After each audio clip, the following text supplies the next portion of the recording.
Uh, my name is Guada, and I will tell you about constructive shamanism. Constructive shamanism is a way of architecture that I believe in. To begin with, I'd like to introduce myself a little bit. So I'm an architect and an urban designer, but I'm joking that I'm always between two poles because my mom is an architect and my father is a forester.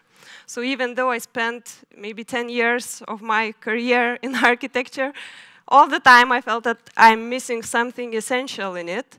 And I am somehow moving and moving towards forest, and then I feel that the things that I do in architecture are bringing me back and further from it. So actually last year, after walking Camino de Santiago pilgrimage in Spain, was the last drop in my cup when I realized that no more regular, normal architecture, I will do something else. I made a list of things that I missed in architecture very much.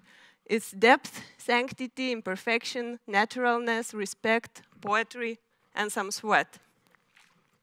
And I came up with the idea of constructive shamanism. Constructive shamanism is actually a term that I borrowed from my favorite architect, Marco Casagrande, Finnish architect, but I defined it as a sort of magic in which visions turn into structures, which requires careful listening, sensitivity, respect, and a bit of sweat. And I decided to organize a workshop in Lithuania, where I live, in the woods. I decided to gather some people and build something together. I invited 3 architects from abroad. Is the Norwegian Hans Petter, and then Marco from Finland, and then Vilen from Estonia, to design 3 structures that we could all build in a week. I chose those architects that I had met before, and I somehow felt that they are doing something different from the rest. I decided that if I want to continue with something that is similar to architecture, I'd like to learn from them.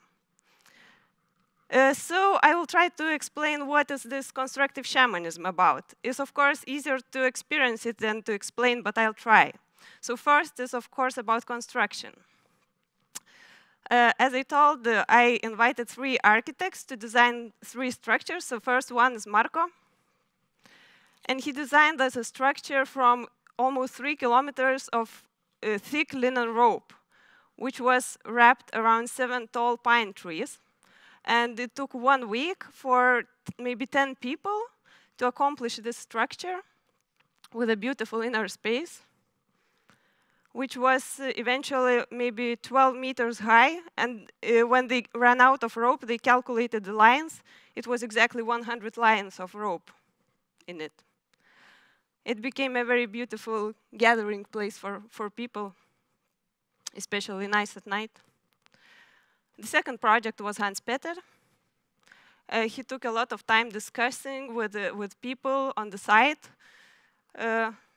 before the structures started to come up. And that's what they built. Those were most similar to maybe birdhouses, how I called the workshop, human birdhouse workshop, because the initial idea was to build meditation shelters in the woods. So other projects maybe went a bit further from this idea, but this was made to observe the swamp. That's how it looked in the end. And Vilen Kynäpo designed as a temple, a huge building, 10 meters high, which was quite difficult in its construction, but we managed it, and that's how it looks right now. So it's about architecture, it's about construction, but that's not all what happened during this workshop. A lot of things that I called shamanism. I will tell you what else was going on there. So first, we lived in a completely wild environment. There was a farm, but it was abandoned for many years, so our only amenities that we had were river and fire. We set up a tipi camp for the workshoppers to live in.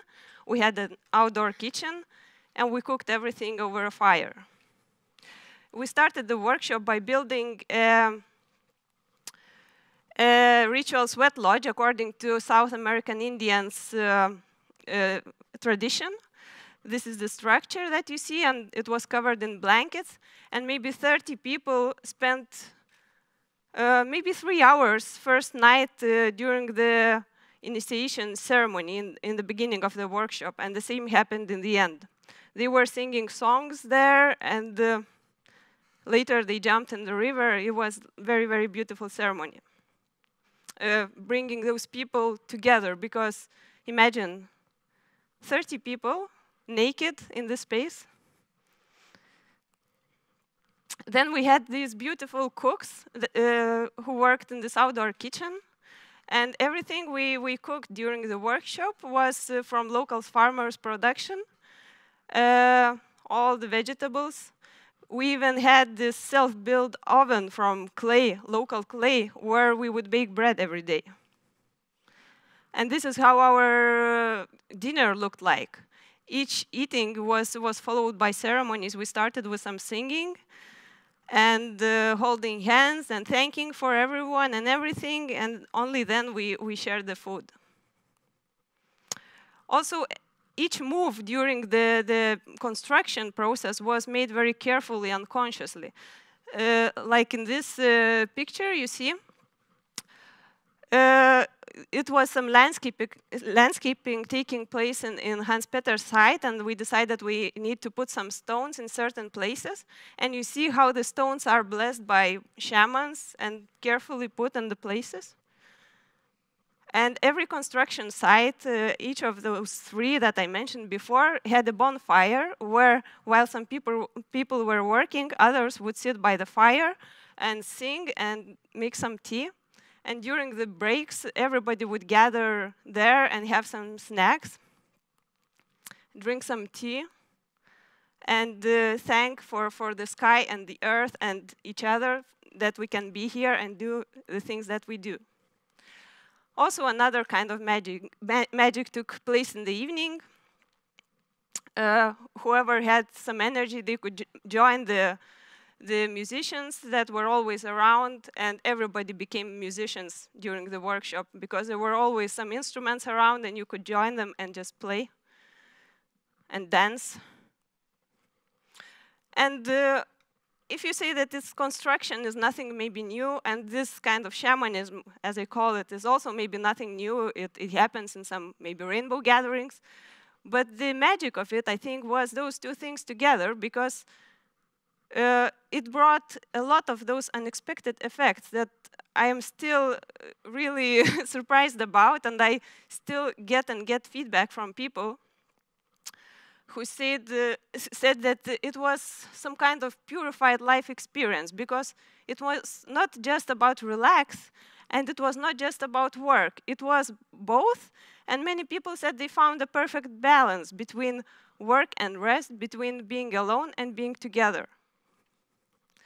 It was also healing, because this guy, he messaged me later, maybe a few weeks later after the workshop was over, and he said, thank you, you just healed my deep depression, and I'm back in music again, and I'm recording some new songs, and I'm in some music competition, even though before the workshop he was about to leave his city because nothing worked for him, and he felt like he has nothing to do there. I think the time is over, or what happened?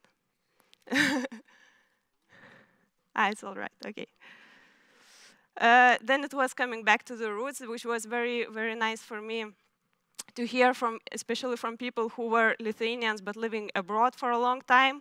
So they said that it was the best way for them to spend their vacation, because they could experience this very, very natural environment, swim in the river every day and go pick some herbs and be in their own country in the pure and perfect way. And we all, I think, reviewed our values during this week, because week is quite a long time to forget everything that's left behind in this fancy, shiny city life, and see what you value when you are here, like in the middle of the forest. You value the river, you value the fire, and we valued each other very much, of course. Also, we built a powerful, powerful tribe, which is still gathering from time to time, and people are in touch with each other. And they asked, can we meet next summer? Because when the workshop was about to finish, people would come to me and say, what to do? I don't want to leave. I just want to stay here and live here with all those people.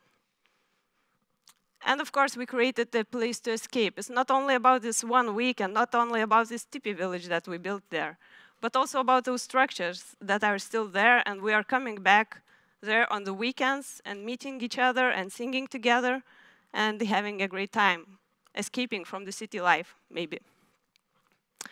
And even though I think I already did my 10 minutes, but I'd like to show you a 2-minute video about this workshop, which I think will explain what is constructive shamanism better than I can in my words. How can I?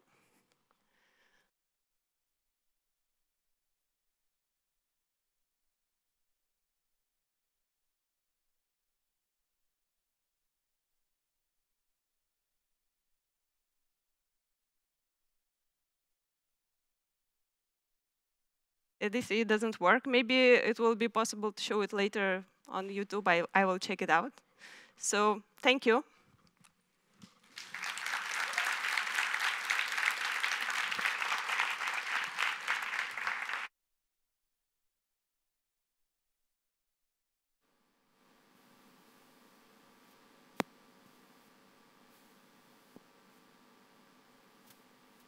On küsimusi Koodale? Yes. Et andke käega märku, kui keegi soovib küsida. When and where? This workshop was in August in Lithuania. It's hard to explain the place, but actually, can I still show the slides, the last slide? All the information is available on Facebook. We have a page, Constructive Shamanism. And now I think I will organize another workshop next summer. So I can't say yet where and when, but it will be there. More questions?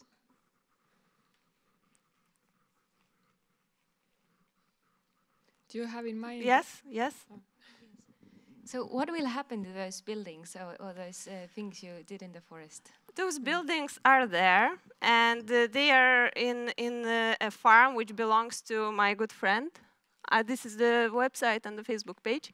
To my good friend and to one of the organizers of the workshop, and he wants to turn this farm into an open place for people where gatherings and some events will take place. So everyone who knows about these buildings and who wants to find them, they are available to find them and to come there and stay there if they want.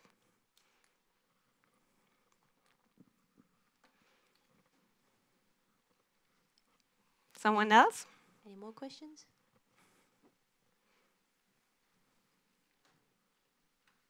Eva, you had a question. I was curious, do you have in mind the next guest you would like to invite? Next event? architect? Yeah.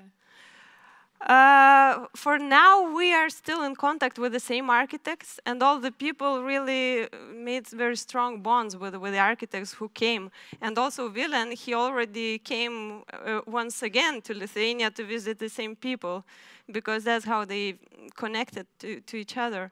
So for now, we are only talking with the same architects, but I think those people, they just appear. If there is someone who wants to do something with us, we are very open with that.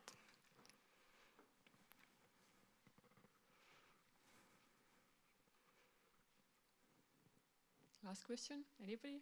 We have a really quiet public. We can see in the end of the Okay. Sorry? Of course, everyone is welcome to join, and I'm happy that Willem invited me here. Actually, Willem's assistant was already building with us, and I think he came back quite happy after the workshop. And sure, just follow the Facebook page, and all the news will be up there. And also last time we were maybe 60 people in total, and maybe 20 were from abroad. So we are really welcoming all the guests, and it would be a pleasure to host more Estonians, sure. Thank you so much. Thank you very much.